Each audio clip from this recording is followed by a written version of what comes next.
என்ன பண்ணாங்க, தானம் எப்போ எதுக்குமே என்ன பண்ண முடியாது, அவன் ஜெமினியில் பணம் இல்லைன்ட்டாங்க. என்கிட்ட இதுக்கப்புறம் இவ்வளோ செலவு பண்ண முடியாது, என்கிட்ட காசு இல்லை, ஏன்னா வியாபாரம் கம்மி, செலவு பெருசாக இருக்குது அப்படின்னு சொல்லும்போது விஜய் உள்ளே இறங்கி 3 கோடி ரூபா ஃபைனான்ஸ் வாங்கி கொடுத்து விஜய் சம்பளத்தை விட்டு கொடுத்து, விஜய் தான் ஒன் மேன் ப்ரொடியூசர் அந்த படத்துக்கு. துப்பாக்கி படத்துக்கு ப்ரொடியூசர் விஜய். ஜெமினி லேபும் கிடையாது, டானும் கிடையாது, எஸ்ஏசியும் கிடையாது, யாரும் கிடையாது. இது முருகதாஸ் தெரியும், விஜய்க்கு தெரியும், அந்த படத்தை ஒருத்தர் மேனேஜர் தெரியும், ஏன் இப்போ விஜய்க்கு தெரியும், இது அவங்க அப்பாவுக்கு தெரியும், இல்லை அவங்க எல்லாருக்கும் தெரியும். ப்ரொடியூசர் கடைசியாக அந்த படத்தை எடுத்து முடித்து ரிலீஸ் பண்ணது விஜய் தான். விஜய் அப்போ சம்பளத்தை விட்டு கொடுத்துருக்காரு, மேல்கொண்டு ஃபைனான்ஸ் வாங்கி படத்தை கொடுத்துருக்காரு.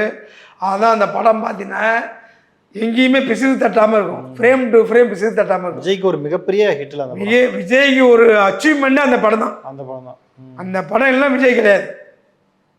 விஜய் நடிகனானது விக்ரமன் போய் உனக்காக படத்தில். விஜய் மாசா கொண்டு வந்தது எல்லாமே உங்கள் ஃபாதர் மதர்.